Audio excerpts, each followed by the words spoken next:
Hello students, हमारा चल रहा था चैप्टर नंबर 9 नीति वचनानि।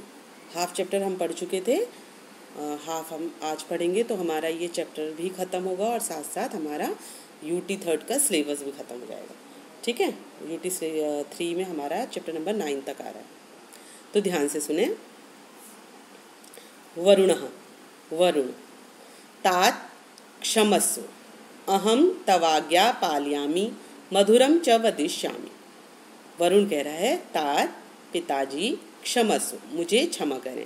क्षमस्व दो शब्द हैं इसमें, क्षमा प्लस अस्व। ठीक है, स्व मतलब मुझे क्षमा करें। अहम मैं, तवाज्ञा आपकी आज्ञा का, पालयामि पालन करूँगा, मधुरम मीठा, च और वदिष्यामि बोलूँगा। पिताजी मुझे क्षमा करें, मैं आपकी आज्ञा का पालन करूंगा और मीठा बोलूंगा। मया परीक्षायां न्यूनः अंका प्राप्तः अतः पितामह्यं क्रुध्यति। मया मेरे परीक्षा में न्यूनः कम अंक प्राप्तः आए हैं। मैंने परीक्षा में कम अंक प्राप्त किए हैं या मेरे परीक्षा में कम अंक आए हैं। अतः इसलिए पिता मह्यं मुझ पर क्रुध्यति नाराज होते हैं। मेरी परीक्षा में कम अंक आते हैं इसलिए पिताजी मुझ पर नाराज होते हैं। पितामह दादाजी तर्हि आलस्यं त्यक्त्वा परिश्रमं कुरु। तर्हि तुम आलस्य त्यक्त्वा त्याग कर, परिश्रमं मेहनत करो। तुम आलस्य त्याग कर मेहनत करो। विद्याहीनः तु पशुरिव भवति। विद्याहीनः विद्या से हीन, तू तो पशुरिव पशु के समान, भवती होता है। विद्या से हीन तो पशु के समान होता है। नीचे देखें, श्लोक में समझा रहे हैं दादाजी कि साहित्य संगीत कला विहीनः साक्षात पशु पुच्छ विषाणः हीन तृणं न खादान्नपि जीवमानः तद भागधेयं परमं पशु नाम। ऊपर की लाइन का देखें, साहित्य संगीत कला विहीन, यानी जो साहित्य संगीत और कला से विहीन है, यानी कि जिसे साहित्य का, संगीत का और कला की नॉलेज नहीं है। साक्षात पशु पुच्छ, वह साक्षात पशु के समान है।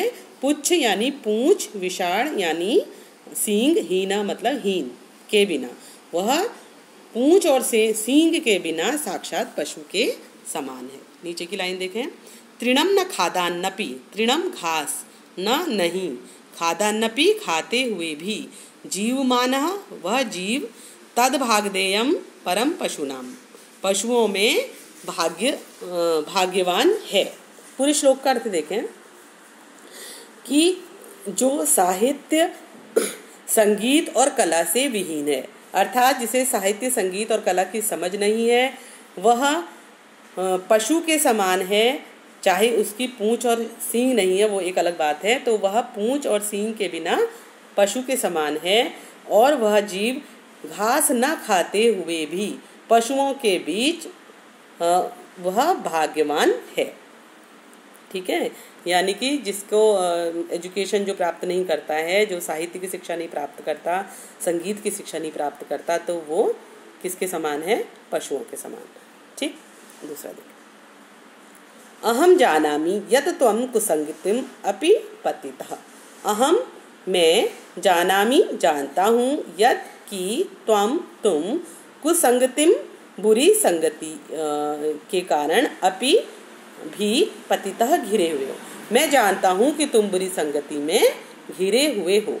तव मित्राणि सज्जनः न सन्ति, तव तुम्हारे मित्राणि मित्र, सज्जनः अच्छे लोग, नहीं संति हैं, तुम्हारे मित्र अच्छे लोग नहीं हैं। अस्मिन् संसारे सत्संगति एवं उन्नति कारकः भवति।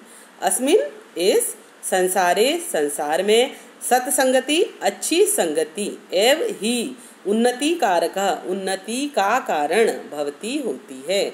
इस संसार में अच्छी संगति ही उन्नति का कारण होती है। अब श्लोक में देखें, सज्जनस्य संसर्गः कस्य नोति कारकः पद्म पत्रास्थितम वारी मुक्ता फल श्रेयम।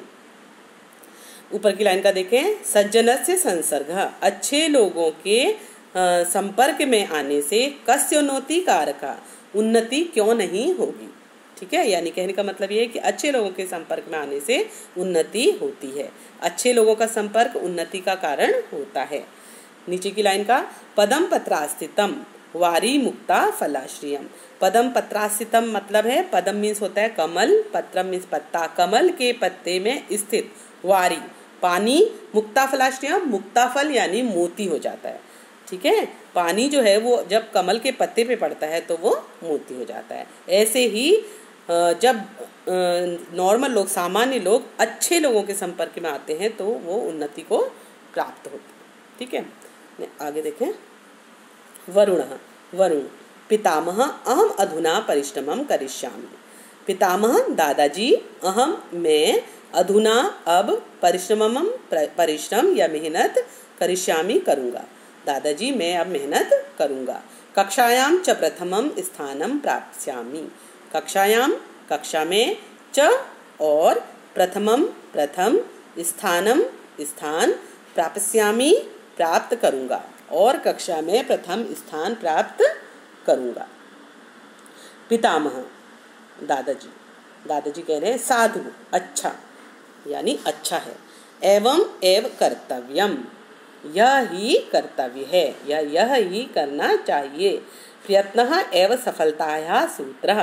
प्रयत्नः प्रयास, एव ही सफलतायाः सफलता का, सूत्रः सूत्र है, प्रयास ही सफलता का सूत्र है। अपि च और यह भी कहा गया है। क्या कहा है नीचे देखें श्लोक में। गते शोको न कर्तव्यो भविष्यं नैव चिन्तयेत् वर्तमानेन कालेन वर्तयन्ति विचक्षणः। ऊपर की लाइन देखें। गते शोको न कर्तव्यो, गते यानी बीते हुए का, शोको शोक, न नहीं, कर्तव्यो करना चाहिए, बीते हुए का शोक नहीं करना चाहिए या नहीं करते हैं।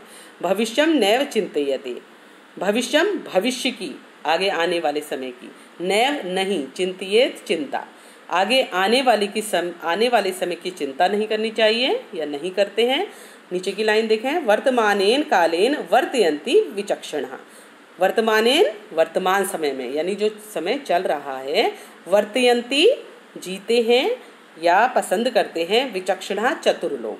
ठीक है, चतुर लोग वर्तमान काल में जीना पसंद करते हैं यानी वर्तमान काल का चयन करते हैं। पूरी श्लोक का एक बार अर्थ देखें। यहाँ पे अर्थ जब हम लिखेंगे तो इस तरीके से आएगा। नीचे की लाइन से हम शुरू करेंगे विचक्षणा से। विचक्षणा मीन्स होता है चतुर लोग। तो इस श्लोक का अर्थ ऐसे आएगा लिखने में कि चतुर लोग बीते हुए समय का शोक नहीं करते, आने वाले समय की चिंता नहीं करते, वे लोग वर्तमान समय में जीते हैं या वर्तमान समय का चयन करते हैं। ठीक है, तो ये चैप्टर आज पूरा हो गया और इसी के साथ पूरा हो गया हमारा टेस्ट 3 का सिलेबस। ठीक है, अब हम आगे जब वीडियोस जो भेजेंगे या जूम क्लास जहाँ पे भी लेंगे, अभी तो एक जूम क्लास होगी इस वाले चैप्टर की, उसके बाद जब हम आगे चलेंगे वो आगे टेस्ट का सिलेबस होगा। ठीक है, तो आज के लिए इतना ही। Bye, thank you.